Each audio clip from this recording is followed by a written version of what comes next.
Hey guys, I had this company reach out to me on Instagram. It's this CVLIVE, and asked if I would take a look at one of their products. I kind of looked over their entire Instagram page, and a lot of their stuff looked very similar to some of the other Chinese branded scopes and different optics and various products. And I kind of think that a lot of the stuff is the same and it's just rebranded, different companies. But I told them, yeah, I'd take a look at it and give my honest opinion on it. And they asked me to look at a couple different things, and the one that I chose was just a red dot / green dot. It's got a few different reticles, and we'll get it opened up here and see what all's in the box. You know, if you judge a book by its cover, this would not look like a very good book. But I'm not going to judge it by its cover because a lot of the other stuff just comes in plain black boxes. And I've actually got multiple like Reflex sights and red dot sights that have been pretty high quality. So we'll take a look at this. Got the big knife out to cut this one open. So let's get into it and see what all is included here. All right, so they must put everything inside of here. We'll see what else is in it. Maybe it doesn't have a whole lot. So I can see a lens cloth down in here. And here is the optic. And then one of the desiccant packs that's kind of partially open. I just saw some stuff flying out of it. Yeah, see them drop it on there. So this is the optic, pulled it out of the package. Initial thoughts on it is it actually feels pretty nice. It's made out of aluminum, and there's actually some weight to it. It does not feel cheap. The finish on it, like the anodization, actually feels pretty decent. Sometimes it's like that real shiny black slippery paint. This is not like that at all. It actually feels pretty good. The lens covers here, they have like a rubber texture to them. I'm not going to swear that they're completely rubber, but they do feel rubberized at least. They are spring-loaded, flip up, so pretty nice on that. They flip up real easy. There's no struggle getting those open. I've had them to where like you try to do it and the whole thing just slides off every time. So first impressions, everything feels really good. The buttons for like the adjustments for the red and green and to go through the different levels and stuff, very smooth on that, no issues whatsoever. I've had them before where like it takes everything you have to try to turn those. That feels real good right from the jump. This is the different reticles here. There's 4 different ones, which I'll show you here in a bit.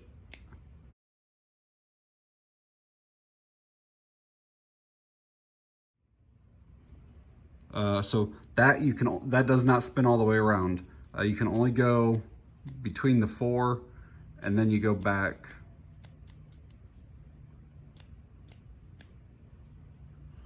Looks like we got windage and elevation adjustments, and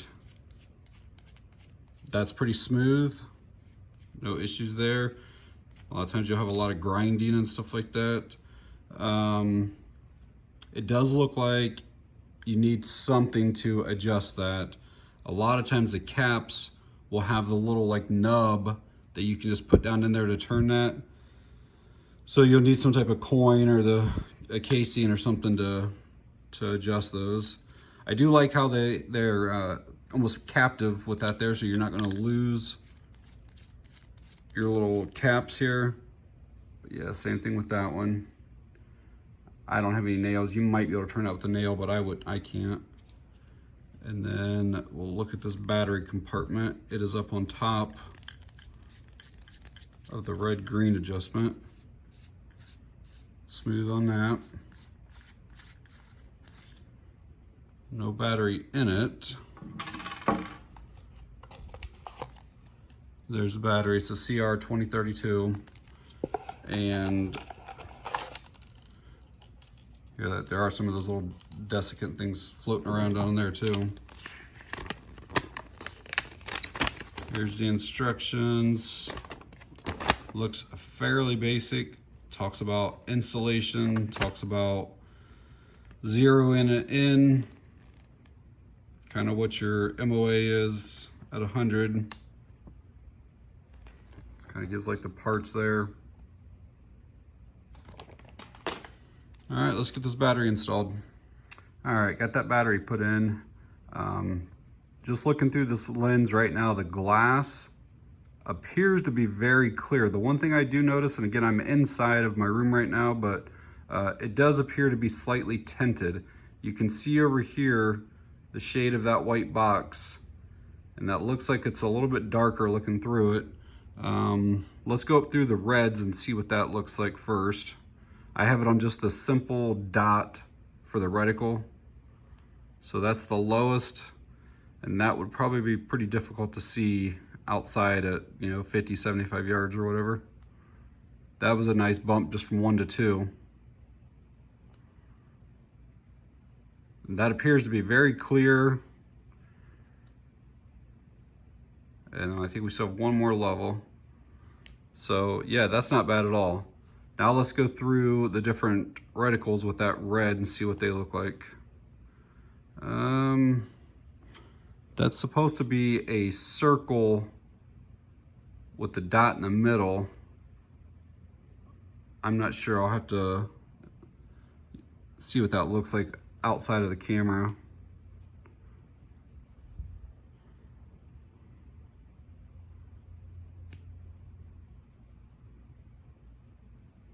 So of all of those, I would definitely prefer just a single dot, I think. Let's switch over to green, see what it looks like. Okay, here we go. So there's green. Yeah, that's pretty clear. I like just a single dot. Let's see, what am I on? Is that 4? Yeah, I got one more.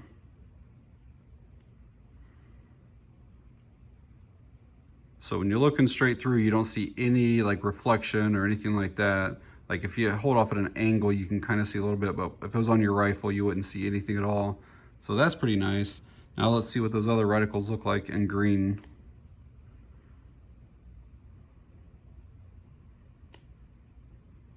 That's like the crosshairs, like kind of up and down.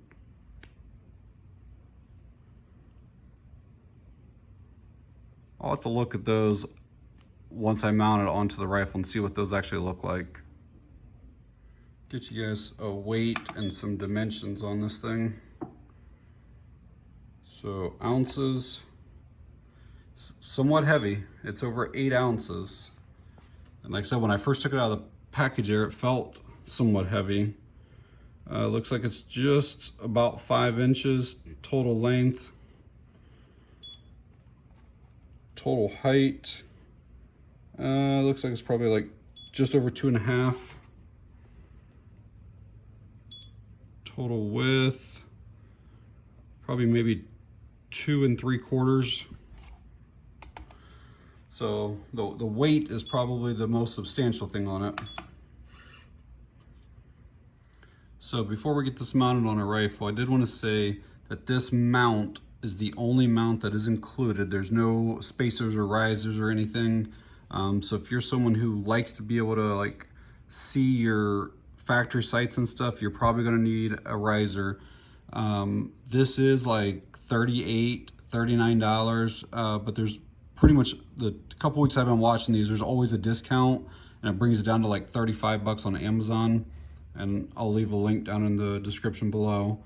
But did kind of want to point that out that this will sit fairly low on your rail. That is a 20mm rail, so it should fit just about anything.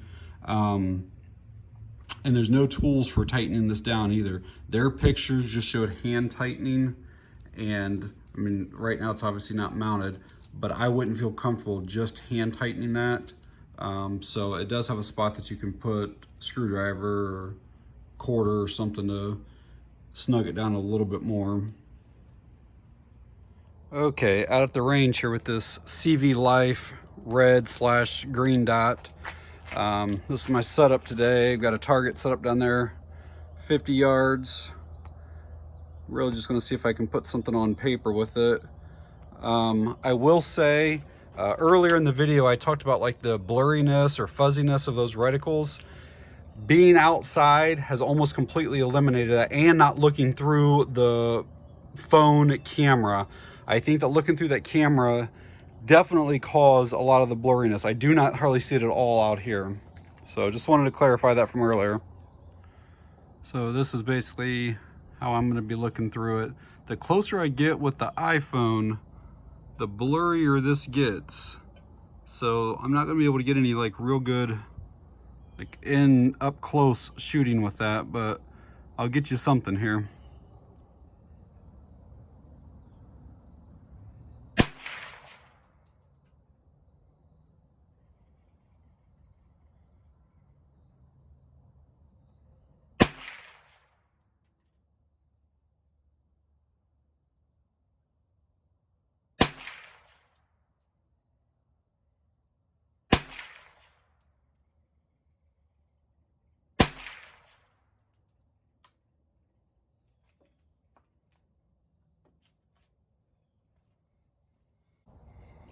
So I went out and pulled this target, and my first 5, 3 of them hit paper, but real low, and the other 2 I'm not even sure where they went. So I made some adjustments, came up and I put 2 shots there, made some more adjustments and put 3 there. So I still think I need to come down just a touch, so we'll get some more rounds through it. So at this point I got about 50 rounds through it. Now granted, I'm only shooting 22 long rifle, but I wanted to see how this was going to stay, if it was going to be tight or not, because basically I just finger tightened those down there, and it has not moved at all. It is still rock solid on there. Maybe a higher caliber, you might want to take some type of screwdriver or something to tighten those up, but so far it's not moved at all. So I threw this optic on this Kel-Tec Sub 2000 just to kind of see how it would look. Obviously I can't fold the rifle as it's intended right now, but if I had one of those swing away mounts, this would be a pretty nice little setup with the fast deployment lens caps there, and it co-witnesses with the rear and the front sight really well. It was real easy to adjust to get it there. So yeah, overall, like, I'm really surprised at the quality of this. I hate to say prices because I know they change on Amazon, but at the time of making this video, I think this is like 35 bucks or something. And there are usually like the coupons that you can like check and get it 10% off or whatever on there. So usually around $30, $35 or whatever. Excellent build quality. Like, I kind of almost expected it to be junk. And when the company reached out to me, I basically told them that, hey, I'll take a look at it, but if it's garbage, like, I'm not putting that on the YouTube channel. And I really like it. It's clear glass. The colors on everything, the dots are like really bright. And probably my only complaint is that glass is slightly tinted. And I could see maybe on like a really cloudy day or something, combined with that tint, that it might be a little bit difficult. The dot will still show up, but you still need like the clear lens to really be able to see the target. But everything feels great on it. The lens covers are removable if you didn't want them on there. And like I said, they're kind of like a rubberized texture to them. The elevation and windage adjustments are captive, so you won't lose those. Threads feel good on them. I don't see any issues at all. For the price, this one's actually pretty nice. And like, even on the lower settings, the dot is still pretty easy to find. Everything's very clear through the lens. All the different reticles are clear. Yeah, I think this is a winner in my opinion. It stayed clamped down well. Again, I was only shooting 22 at the range, but it never walked or moved or loosened or anything like that at all. And it was just finger tight. So yeah, in my opinion, this is definitely a good buy for the $30-some range. I will leave a link to this down in the description, an Amazon link. So if anybody is interested in this, look them up. All right, guys, that's on this one. Thanks for watching. I appreciate it.